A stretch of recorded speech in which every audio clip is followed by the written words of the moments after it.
ಎಲ್ಲರಿಗೂ ನಮಸ್ಕಾರ. ಕಥಾವಾಚನಾಲಯಕ್ಕೆ ಸ್ವಾಗತ. ಅಧ್ಯಾಯ 2. ಶುಕ್ಲಾಂಬರಧರಂ ವಿಷ್ಣುಂ ಶಶಿವರ್ಣಂ ಚತುರ್ಭುಜಂ ಪ್ರಸನ್ನವದನಂ ಧ್ಯಾಯೇತ್ ಸರ್ವವಿಘ್ನೋಪಶಾಂತಯೇ. ಸರಸ್ವತೀ ನಮಸ್ತುಭ್ಯಂ ವರದೆ ಕಾಮರೂಪಿಣಿ. ವಿದ್ಯಾರಂಭಂ ಕರಿಷ್ಯಾಮಿ ಸಿದ್ಧಿರ್ಭವತು ಮೇ ಸದಾ. ಗುರುಬ್ರಹ್ಮ ಗುರುರ್ವಿಷ್ಣುಃ ಗುರುರ್ದೇವೋ ಮಹೇಶ್ವರಃ. ಗುರುಃ ಸಾಕ್ಷಾತ್ ಪರಬ್ರಹ್ಮ ತಸ್ಮೈ ಶ್ರೀ ಗುರವೇ ನಮಃ. ನಮಸ್ತೆ ಶ್ರೀನಿವಾಸಾಯ ಸರ್ವಾಭೀಷ್ಟಪ್ರದಾಯಿನೇ ನಮಃ ಕಮಲನಾಭಾಯ ಪುರಾಣಪುರುಷಾಯ ಚ. ಜನಕ ಮಹಾರಾಜನು ಶತಾನಂದ ಮಹರ್ಷಿಗಳನ್ನು ಕುರಿತು ಪರಮಾತ್ಮರು ವೆಂಕಟಾಚಲದಲ್ಲಿ ನಿಂತ ಸಂದರ್ಭ ಏನೆಂದು ಪ್ರಶ್ನಿಸಿದರು. ಮಹರ್ಷಿಗಳು ಇದನ್ನು ರಾಜನಿಗೆ ನಿರೂಪಿಸತೊಡಗಿದರು. ಗಂಗಾ ತೀರದಲ್ಲಿ ಸಪ್ತರ್ಷಿಗಳು ಯಜ್ಞದ ಆಚರಣೆಯಲ್ಲಿ ತೊಡಗಿದ್ದರು. ಈ ಯಜ್ಞದ ಫಲವನ್ನು ಯಾರಿಗೆ ಅರ್ಪಿಸಬೇಕು ಎಂಬ ಪ್ರಶ್ನೆ ಬಂದಿತು. ಯಜ್ಞ ಫಲವನ್ನು ಹರಿಹರ ಬ್ರಹ್ಮಾದಿಗಳಲ್ಲಿ ಯಾರಿಗೆ ಅರ್ಪಿಸಬೇಕೆಂಬ ಪ್ರಶ್ನೆ ಇತ್ಯರ್ಥ ಮಾಡಲು ಭೃಗು ಋಷಿಗಳು ತ್ರಿಮೂರ್ತಿಗಳ ಬಳಿಗೆ ತೆರಳಿದರು. ಬ್ರಹ್ಮದೇವನ ಹತ್ತಿರ ಭೃಗುಮುನಿಗಳು ಹೊರಟಾಗ ಬ್ರಹ್ಮನನ್ನು ನಮಿಸಿದರೂ ಆ ದೇವನು ವೇದಗಾನದಲ್ಲಿ ತೊಡಗಿ ವಾಗ್ದೇವಿಯ ಸೇವೆಯನ್ನು ಸ್ವೀಕರಿಸುತ್ತಿದ್ದನು. ಇದರಿಂದ ಕುಪಿತರಾದ ಮುನಿಗಳು ನಿನಗೆ ಭೂಲೋಕದಲ್ಲಿ ಮೂರ್ತಿ ಪೂಜೆ ಇಲ್ಲದಿರಲಿ ಎಂದು ಶಪಿಸಿ ಕೈಲಾಸಗಿರಿಗೆ ಹೊರಟರು. ಕೈಲಾಸ ಭವನದಲ್ಲಿ ಶಿವನು ಪಾರ್ವತಿಯೊಡನೆ ವಿಲಾಸಮಗ್ನನಾಗಿ ಋಷಿಗಳ ಆಗಮನವನ್ನೇ ಲೆಕ್ಕಿಸಲಿಲ್ಲ. ಪಾರ್ವತಿಯು ಇದನ್ನು ಗಮನಿಸಿ ಪತಿಯ ಗಮನವನ್ನು ಸೆಳೆದಳು. ಶಿವನು ತನ್ನ ಏಕಾಂತದ ವೇಳೆ ಆಗಮಿಸಿದ ಭೃಗು ಋಷಿಯ ಮೇಲೆ ಕುಪಿತನಾದನು. ಇದನ್ನು ಕಂಡ ಮುನಿಗಳು, ಪಾರ್ವತಿ ವಲ್ಲಭ, ನೀನು ಬಂದ ಅತಿಥಿಯನ್ನು ಪರಿಗಣಿಸದೆ ರಮಿಸುತ್ತಿದ್ದೆ. ನಿನಗೆ ಭೂಲೋಕದಲ್ಲಿ ಮೂರ್ತಿ ಪೂಜೆ ಇಲ್ಲದಂತಾಗಲಿ, ಕೇವಲ ಲಿಂಗ ಪೂಜೆಯಾಗಲಿ ಎಂದು ಶಪಿಸಿ ವೈಕುಂಠ ಲೋಕಕ್ಕೆ ಪ್ರಯಾಣ ಬೆಳೆಸಿದರು. ಶ್ರೀಹರಿಯ ಆವಾಸವಾದ ವೈಕುಂಠ ಲೋಕವು 4 ಗೋಪುರ ಪ್ರಾಕಾರವನ್ನು ಹೊಂದಿತ್ತು. ಅದನ್ನು ದ್ವಾರಪಾಲಕರು ರಕ್ಷಣೆ ಮಾಡುತ್ತಿದ್ದರು. ಭೃಗು ಮುನಿಗಳು ಯಾರನ್ನೂ ಲೆಕ್ಕಿಸದೆ ಶ್ರೀಹರಿಯ ಅಂತಃಪುರಕ್ಕೆ ತೆರಳಿ ಅಲ್ಲಿ ಲಕ್ಷ್ಮೀ ಸೇವಿತನಾದ ನಾರಾಯಣನನ್ನು ಕಂಡರು. ತ್ರಿಮೂರ್ತಿಗಳೆಲ್ಲ ಸ್ತ್ರೀಲೋಲರಾಗಿರುವರಲ್ಲ ಎಂದು ಅವರು ಕುಪಿತರಾಗಿ ಶ್ರೀಹರಿಯ ಮುಂದೆ ನಿಂತರು. ಕೂಡಲೇ ತನ್ನ ಎಡಗಾಲಿನಿಂದ ಶ್ರೀಹರಿಯ ಎದೆಗೆ ಪ್ರಹಾರ ಮಾಡಿದರು. ಪರಮಾತ್ಮನ ವಕ್ಷೋವಿಲಾಸಿನಿಯಾದ ಮಹಾಲಕ್ಷ್ಮಿಯು ಇದರಿಂದ ತುಂಬ ಸಿಟ್ಟಾದಳು. ಶ್ರೀಹರಿಯು ಭೃಗುಮುನಿಗಳನ್ನು ನೋಡಿ, ಮಹರ್ಷಿಗಳೇ, ನನ್ನ ವಜ್ರ ಸದೃಶ ಎದೆಗೆ ಒದ್ದ ನಿಮ್ಮ ಕೋಮಲವಾದ ಪಾದಗಳು ಅದೆಷ್ಟು ನೊಂದೆವೋ ಕಾಣೆ ಎನ್ನುತ್ತಾ ಬಿಸಿನೀರಿನಿಂದ ಅವರ ಪಾದಗಳನ್ನು ತೊಳೆದನು. ಹಾಗೆ ಮಾಡುವಾಗ ಅವರ ಪಾದದ ಕಣ್ಣುಗಳನ್ನು ಕಿತ್ತನು. ಇದರಿಂದ ಮುನಿಗಳಿಗೆ ಜ್ಞಾನೋದಯವಾಗಿ, ಸ್ವಾಮಿ, ಕೋಪವನ್ನು ನಿಯಂತ್ರಿಸಲಾಗದೆ ಮಹಾ ಅಪರಾಧವನ್ನೇ ಎಸಗಿದೆ, ಕ್ಷಮಿಸು ಎಂದು ಪ್ರಾರ್ಥಿಸಿದರು. ಪರಮಾತ್ಮನ ಅಪ್ಪಣೆಯನ್ನು ಪಡೆದು ಭೂಲೋಕಕ್ಕೆ ಹಿಂದಿರುಗಿದರು.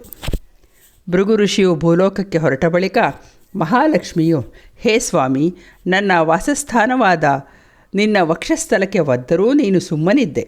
ಈ ಬ್ರಾಹ್ಮಣರು ಸರಸ್ವತಿಯ ಬಲದಿಂದ ಅಹಂಕಾರಿತರಾಗಿದ್ದಾರೆ. ಇವರಿಗೆ ನಿನ್ನ ಕೃಪೆಯಿಲ್ಲದೆ ಸದಾ ಬಡವರಾಗಿರಲಿ. ನಾನು ಇನ್ನೂ ಇಲ್ಲಿ ಇರಲಾರೆ. ನನಗಿಂತ ನಿಮಗೆ ಭಕ್ತರೇ ಪ್ರಿಯರೇ ಎಂದು ಸಿಟ್ಟಾಗಿ ಕೊಲ್ಲಾಪುರಕ್ಕೆ ತೆರಳಿದಳು. ಶ್ರೀಹರಿಯು ಆಕೆಯ ವಿರಹವನ್ನು ತಾಳಲಾರದೆ ಸಾಮಾನ್ಯನಂತೆ ನಟಿಸುತ್ತಾ ಶ್ರೀಶೈಲ ಪರ್ವತ ಶ್ರೇಣಿಯಲ್ಲಿರುವ ಶೇಷಾಚಲವನ್ನು ತಲುಪಿದನು ಎಂಬಲ್ಲಿಗೆ ಭವಿಷ್ಯೋತ್ತರ ಪುರಾಣದ ವೆಂಕಟೇಶ ಮಹಾತ್ಮೆಯ 2ನೇ ಅಧ್ಯಾಯವೂ ಮುಗಿಯಿತು. ಅಧ್ಯಾಯ 3. ವೆಂಕಟೇಶ ನಮಸ್ತುಭ್ಯಂ ದಿವ್ಯಸೂಕರ ರೂಪಿಣೆ ಮಾಯಾವಿನೇ ಯೋಗಿನೇ ಚ ಜಗದೀಶಾಯ ಸಾಕ್ಷಿಣೆ. ಶ್ರೀಹರಿಯು ನೆಲೆಸಿದ ಶೇಷಾಚಲದಲ್ಲಿ ಸ್ವಾಮಿ ಪುಷ್ಕರಣಿಯ ತೀರ್ಥವಿದೆ. ಜಲಚರ, ಗಿಡ, ಮರ, ಪಶು ಪಕ್ಷಿಗಳು ಆ ತೀರ್ಥದ ಒಳಹೊರಗೆ ವಿಹರಿಸುತ್ತಿವೆ. ಗಂಗಾದಿ ಸಕಲ ತೀರ್ಥಗಳು, ನದಿಗಳು ಇಲ್ಲಿ ತಮ್ಮ ಸಾಕ್ಷಾತ್ ಸನ್ನಿಧಾನವನ್ನೇ ಹೊಂದಿವೆ. ಸ್ವಾಮಿ ಪುಷ್ಕರಣಿಯಲ್ಲಿ ಸ್ನಾನ ಮಾಡಿದವರ ಪಾಪಗಳು ಕೂಡಲೇ ಪರಿಹಾರವಾಗುತ್ತದೆ. ಧನುರ್ಮಾಸದಲ್ಲಿ ಈ ತೀರ್ಥ ಸ್ನಾನ ಮಾಡಿದವರ ಪಿತೃಗಳು ಬ್ರಹ್ಮಲೋಕವನ್ನೇ ಪಡೆಯುವರು. ಹಿಂದೆ ನರನಾರಾಯಣರು, ಶ್ರೀರಾಮಚಂದ್ರ, ಅಗಸ್ತ್ಯಾದಿಗಳು ಸ್ನಾನ ಮಾಡಿದ್ದರು. ಇದು ಪವಿತ್ರ ತೀರ್ಥವಾಗಿದೆ. ಈ ದಿವ್ಯ ತೀರ್ಥದ ಎಡದಂಡೆಯ ಹುಣಸೆ ಮರದ ಕೆಳಗಿರುವ ಹುತ್ತವೊಂದರಲ್ಲಿ ಶ್ರೀಹರಿಯು ಅಡಗಿ ಕುಳಿತು ಕಲಿಯುಗದ ಆರಂಭವನ್ನು ನಿರೀಕ್ಷಿಸಿದನು. ಕಲಿಯುಗದ ಆರಂಭದಲ್ಲಿ ಚೋಳರಾಜನು ಆ ಪ್ರದೇಶದ ರಾಜನಾಗಿದ್ದನು. ಅವನ ಆಡಳಿತದಲ್ಲಿ ಜನರು ನೆಮ್ಮದಿಯಾಗಿದ್ದರು. ಜನರು ಧರ್ಮಪರಾಯಣರಾಗಿ ದೇಶ ಸುಭಿಕ್ಷವಾಗಿತ್ತು. ಶ್ರೀಹರಿಯು ಆ ಪ್ರದೇಶದಲ್ಲಿ ನೆಲೆಸಿದ್ದೇ ಇದಕ್ಕೆ ಕಾರಣವಾಗಿತ್ತು. ಹೀಗಿರುವಾಗ ಮಹಾಲಕ್ಷ್ಮಿಯು ಗೊಲ್ಲತಿಯಾಗಿ ಬ್ರಹ್ಮನನ್ನು ಹಸುವನ್ನಾಗಿ ಮಾಡಿಕೊಂಡು ಆ ಸ್ಥಳಕ್ಕೆ ಬಂದಳು.